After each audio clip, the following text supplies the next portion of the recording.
Today, I wanted to talk about stage 2 and stage 3. Last night, we talked about stage 1, and it was long because stage 1 includes proclaiming the gospel, but also welcoming someone in their first steps into a congregation. Stage 2 is discipleship, properly speaking, or catechumenate. And it's the longest stage because it goes on week by week by week. In a typical programmatic year, I would do the welcome of candidates sometime around Labor Day in September. And they would be meeting from Labor Day all the way till the first Sunday of Lent, more or less. And then I do the election. And then this stage 3, intense prep, takes place during Lent.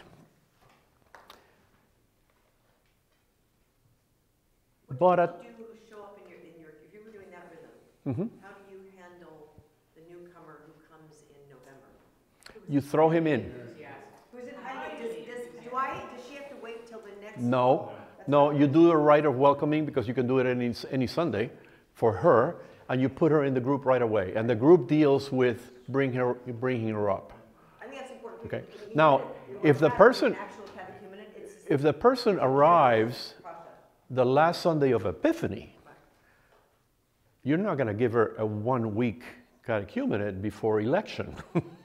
So there you say, well, no, we're going to start a program next fall. And, be flexible, though, because you might have a candidate or somebody whose catechumenate really doesn't have to be that long. I once had a catechumen who was a catechumen for a week and a half because she was dying.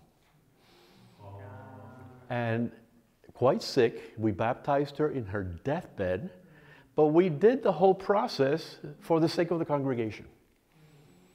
I mean, I could have declared an emergency and baptized her on the spot, and but I wanted the congregation to own the fact that baptism isn't automatic. And I think we welcomed her 2 weeks before Palm Sunday. We elected her on Maundy Thursday, and we baptized her at the vigil in her bed. We did the vigil so we could all kind of stop to baptize her and keep going. I've been amazed at how the group welcomes people, and I'll use our group as an concrete experience. So I come in late, So yeah, you welcome me nice.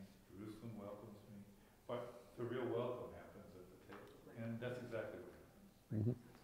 I just wanted people to hear that. It sounds very rigid otherwise. Yes. Yeah, and I'm using, for example, if you have no real catechumens, and you're not going to have a baptism at the vigil, but the bishop is coming on Pentecost, then you move the election to about 6 weeks before Pentecost.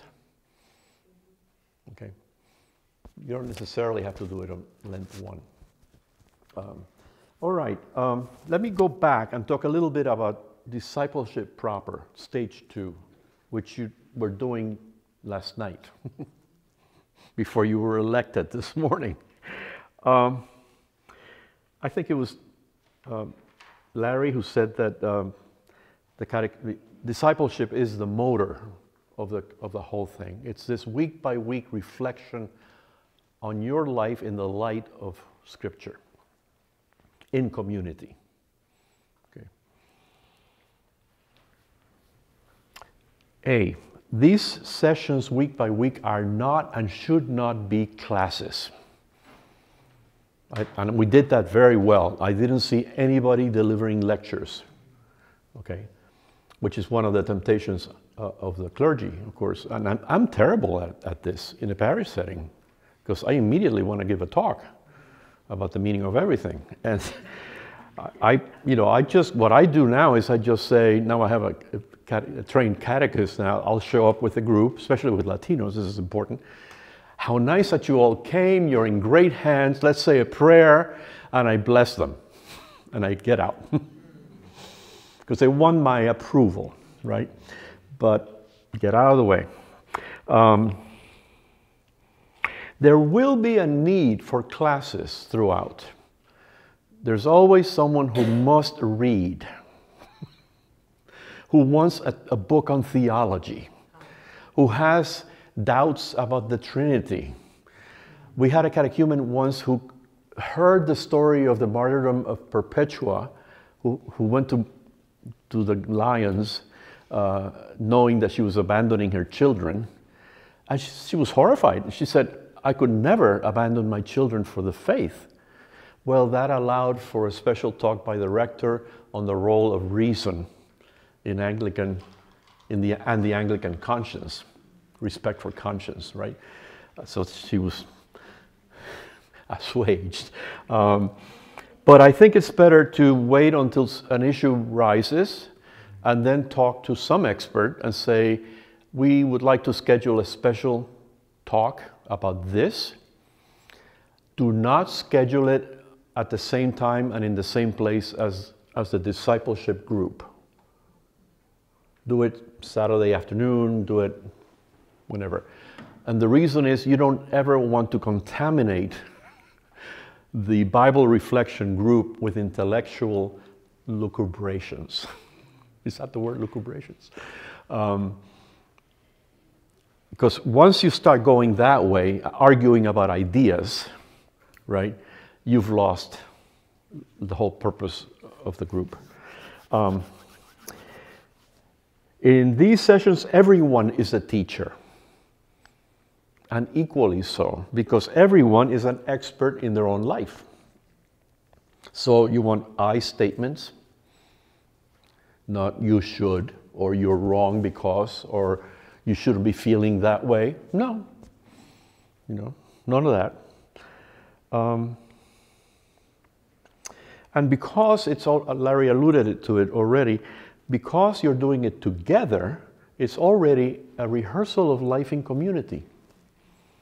How to be vulnerable with people and learning to trust each other. Learning to disagree with someone, maybe, without necessarily having to fight it out, So the transformation is not only individual, but it's also community shaping. And this is why it's important for the participants to begin by knowing each other. That's why we did the bit early on. I mentioned, we didn't do it, but I mentioned it. This is who I am and this is how I got here. Which should begin I would do it about in here somewhere. When the priest meets with the people first time, for the first month. And this is why there are rules of the game, basically 4 rules. What is said here stays here. Confidentiality. Do not share what you do not wish to share. You're responsible for your own boundaries. You speak in I statements only. And all opinions have room at the table or in the room, whatever. No matter how contradictory they are. So Sally's feeling upheld by the Spirit, and Bob is feeling abandoned by the Spirit. That's just fine. It doesn't have to be reconciled. Okay. And as I said, this is generally the longest stage, and it happens week by week using the method that you have. The questions in the method I have developed over the years. The first ones I first got had no feeling of change in it, and eventually I ended up developing the question into what is God asking you to move towards? And when have you been in a similar situation? Rather than abstractly, what do you think the passage means? Because that's an invitation to theorize, Whereas if you keep going back to people's experience, they feel a lot more comfortable because they're experts in it. And you have no idea, of course, as the facilitator, about the experience that's going to come up.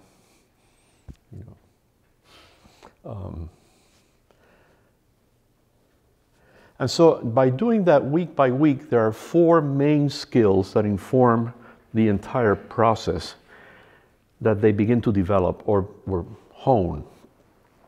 The first one is how to interpret Scripture. Very, very often, in fact, practically at every catechumenal group I've ever had, a few weeks into it, somebody says, I can't believe I'm in a church and no one is telling me what to think. It's a real shocker to them. So the idea that here's the text and you're supposed to make of it whatever is meaningful to you. If exegetical questions come up, we set up a meeting with the expert at another time, right? But the bread and butter of it is take the text and apply it to you. And I was observing in my own table over here that we had an entire conversation back and forth talking about people's deserts or wildernesses, people's angels, people's spirit-driven races, the deviations or no deviations in that movement to the desert. The entire conversation was being done in symbol and metaphor. And if a Martian had walked into that, they would have thought we were crazy because we were talking about, metaphors. The also very interesting thing too is that the ability to do that, to speak in metaphors, has nothing to do with your educational level. Illiterate immigrants can talk about their crossing of the Red Sea perfectly well. 6-year-olds have told me how the baby Jesus felt in Egypt with examples. He couldn't understand the language. He didn't have any more friends at school were different or non-existent, blah, blah, blah, right? So it's a very flexible method to use even across cultures. Number 2, the other skill is to participate consciously and actively in worship. And we haven't done much of that because of time. But people will bring up examples of what worship means to them throughout in relation to the scripture reading. And just the act of doing that means that they're beginning to take responsibility for making sense out of their own worship experience. And so they're not just sitting there like a veg. Third, they begin to talk and develop personal habits of prayer and spiritual development or growth. And there, it's helpful to have a kit of suggestions, beginning with Our Father morning and evening, to daily office, to retreats, to reading, to invite a spiritual director to speak to the group, right, about development. And number 4, serving the poor and needy and working for justice and peace. When we put this, did I tell you this already? When we put this in the rites, the Bishop of Southern Ohio said, you can't put that in there because we don't do it. The Catechumenate assumes that a parish has some version of justice doing. Whether it's bringing sacks of food at the offertory or cooking at the local soup kitchen or whatever. And the disciple in the making also does that. So it would be, let's say over 6 months, the disciple joins the different justice work that's being done by the parish. And if there are several, it's better for them to visit them all so that they can begin to make a decision. And I would also add, they begin to develop a sense of vocation. I wouldn't wait until the very end to ask, what is God calling you to? God is calling the person all along. And it may be very early on that the person says, I have a problem with my career. And I'm seriously thinking of shifting careers. And there's an election going on there. a discernment process. And I think some of the skills that you taught us might be helpful at that moment, right? So eventually, over time, the BFL participant will start saying things like, I used to, but now right? I used to bite my fingernails, but now I find that I don't. If only. I used to go shopping nonstop and overload my credit cards, but I'm now learning to control my spending. There's a shift going on. It may be tiny, it might be huge. I used to let my husband beat me, but now I'm standing up to him and I need help. It could be along a very, very large gamut. That's a sign of conversion. Conversion is the proper word for that. You're being transformed in some area of your life. And not for intellectual reasons. You're being transformed here, in your habits, in your moods. The one in Puerto Rico just said to me, I used to hit my kids too much. And now I'm learning to respect them. Right? And when usually that happens before the rite of election, which is what tells you that people are ready for the rite of election, right? Because remember, if you use baptism as the model, baptism is the ritual enactment of a death and resurrection that's already beginning to happen. It's not a theological theory. It's an actual felt, lived, existential event in the person's life. I used to, but now I. And then getting buried in water and coming back out of that water is a dramatic and very moving cementing of that, as it were. Then you move on through election to the third stage, intense preparation. I call it intense preparation because it's a description of what it is, rather than Larry, help me here. What are the other names for that stage? Some would call it a movement of purification. Purification, or yeah.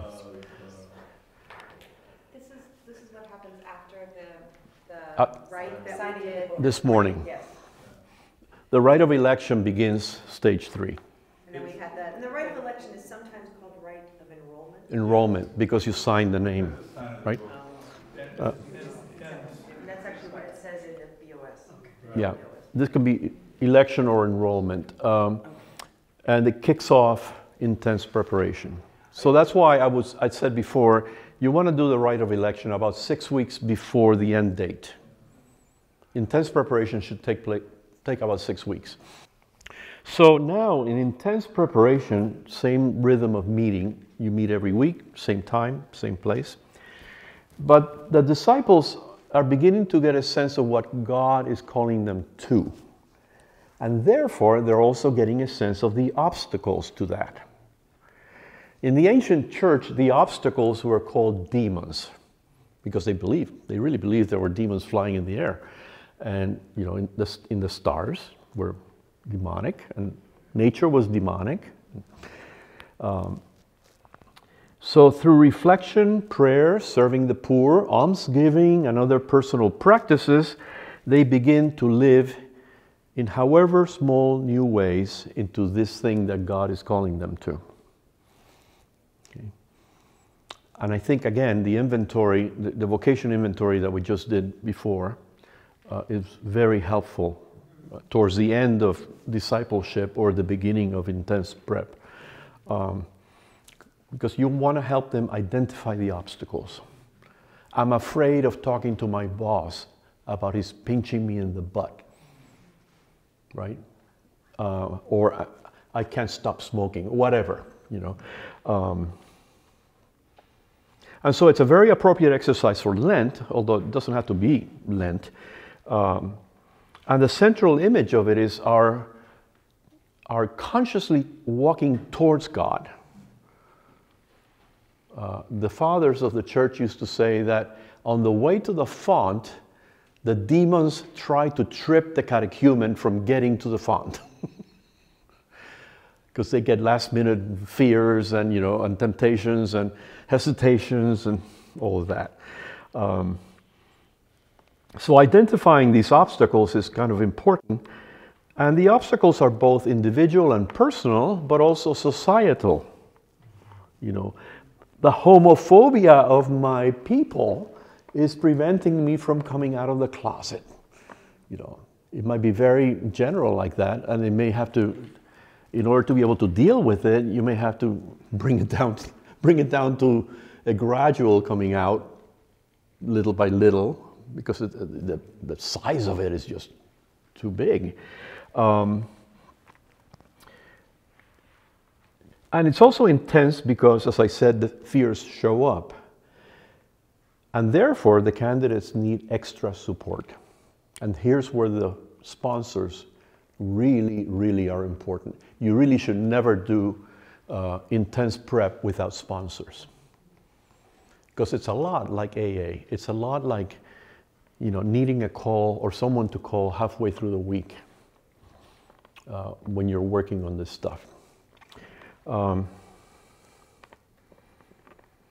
So if you didn't pick sponsors earlier, you must pick the sponsors now. And this is a good moment to talk about sponsors. As I said before, there's no limit to the number of sponsors in any rite. You can have 15 if you want to. It's a good idea to always have one sponsor who's a member of the congregation, because the other ones may live far away or will just come to the baptism, whatever. Because of that, I don't think it's a good idea for the disciple to choose a sponsor. I think it has to be, I always ask the disciple first, who facilitated your belonging here? Tell me the people who helped you come to belong. And then, talking to the catechist, I would make the decision. Because I may know who's a dweeb, I may know who's a flake, I may know who's going to say, oh yeah, I'll do it, and never show up, right?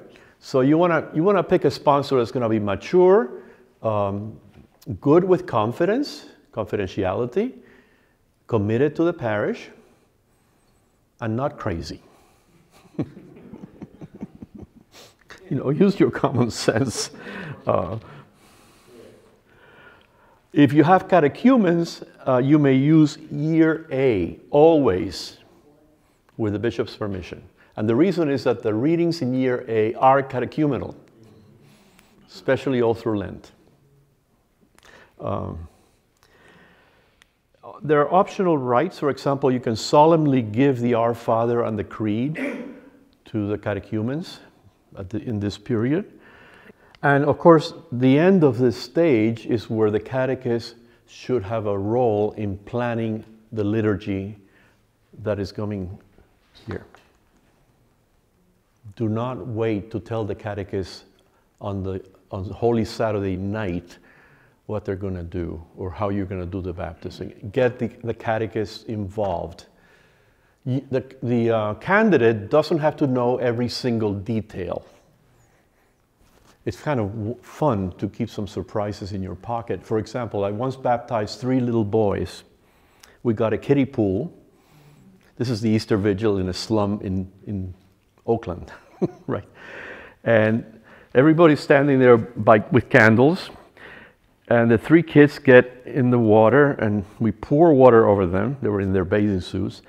And then I pull out a horn full of oil. And I go glug, glug, glug, glug, glug, glug, glug, glug, glug, glug, glug, glug, glug, glug, glug, glug. And those 3 kids immediately looked at me like, I'm king? Because they had discussed the story of David, right? Some things you don't have to explain if you prepare the candidate for scripturally for what's coming, and then the symbol works automatically. Well, that's enough for now about stage 3. Let me stop and ask if you have questions.